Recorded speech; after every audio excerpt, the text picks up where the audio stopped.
સુરતના બારડોલીમાં ભંગારના ગોડાઉનમાં વિકરાળ આગ લાગી હતી અને પ્રાંત અધિકારી દ્વારા મેજર કોલ જાહેર કરવામાં આવ્યો હતો। બારડોલીમાં 11થી વધુ ભંગારના ગોડાઉનમાં આગ લાગી હતી। આગની ઘટનાના પગલે દોડધામ મચી ગઈ હતી।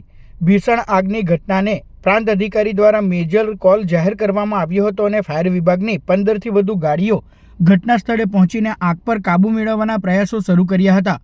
ગોડાઉનમાં પ્લાસ્ટિક હોવાથી આગ વિકરાળ બની હતી। આગના ગોટે ગોટા 2 કિલોમીટર દૂરથી દેખાયા હતા।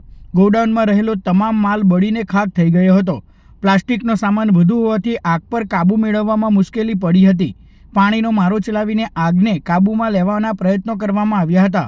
પોલીસ તંત્ર દ્વારા પણ ઘટના સ્થળે પહોંચી કાયદો અને વ્યવસ્થા જાળવવા માટે પ્રયાસો કરાયા હતા તેમજ આગ કેમ લાગી તેનું કારણ જાણવા માટે તપાસ શરૂ કરવામાં આવી છે। આ ઉપરાંત આ ઘટનામાં કોઈ જાનહાનિ ન થતાં સૌએ રાહત અનુભવી હતી। હાલ અત્યારે આગ બુઝાવવાની પ્રક્રિયા ચાલુ છે।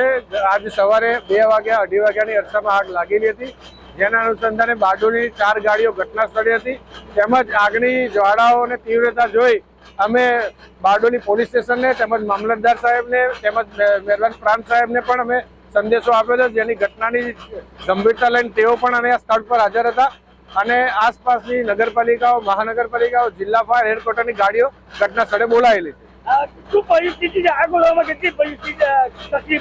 હાલ જે ગોડાઉન છે હાલ અત્યારે એકદમ પાછળના ભાગે આગ છે, જેથી વોટર રિલે કરી અને અમે અત્યારે આગ બુઝાવવાની કોશિશ કરીએ છીએ અને 4 થી 5 ગોડાઉનમાં લાગી છે।